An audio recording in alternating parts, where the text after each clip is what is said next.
And welcome back. We're going to start with the Texas-wide view of our radar, and because we are seeing quite a bit of cloud cover throughout much of the Lone Star State, but off toward the Permian Basin and up toward the Texas Panhandle, we are looking at mostly sunny there, and that's because we have that dry air in behind this dry line. Now, we do have a frontal boundary well off to our north that's going to catch up with this dry line, or this dry line is going to turn into a cold front, and then it's going to make its way through central Texas through the overnight hours of tonight into early tomorrow morning. And as a result of that, we could be seeing a few isolated thunderstorms and then strong gusty winds behind it.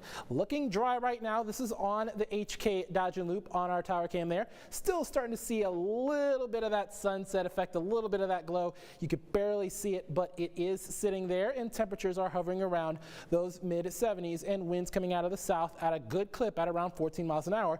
That means that frontal boundary has not made it into central Texas. If it had, it would be more of a northerly flow as opposed to a southerly flow. And the dew point's up there too in those mid 60s, which means it's very warm and very humid as well. There you see that frontal boundary on our model data for tonight's lows. Some lows may not get below those mid to upper 60s.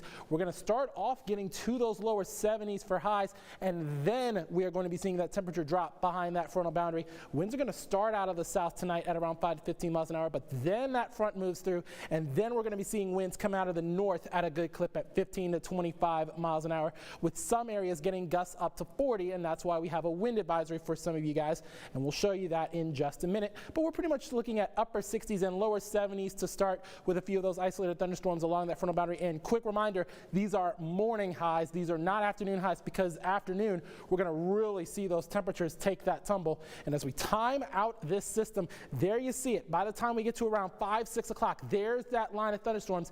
Best chances are going to be mainly in our eastern zones, but anywhere in central Texas could see that line of thunderstorms slide on through. And then there you see those streamlines really picking up in pace. That's depicting those gusty winds that could get up to around 40 miles an hour, maybe even higher than that. And as a result of that, there is that wind advisory that I talked about. It's going to start at 5 a.m. tomorrow morning and go through the early sections of the afternoon. It's mainly going to be along and north of US 84 in both our eastern and western zones. So you're definitely going to want to bring in a lot of those loose items, especially those Christmas decorations.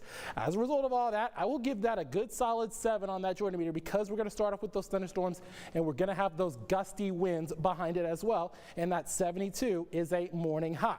But then watch what happens. We are going to get to those upper 60s on Tuesday, feeling more seasonable. But then take a look at this. Thursday and Friday, yep. Meet me at the pool on those days, because we're looking at low to mid 80s.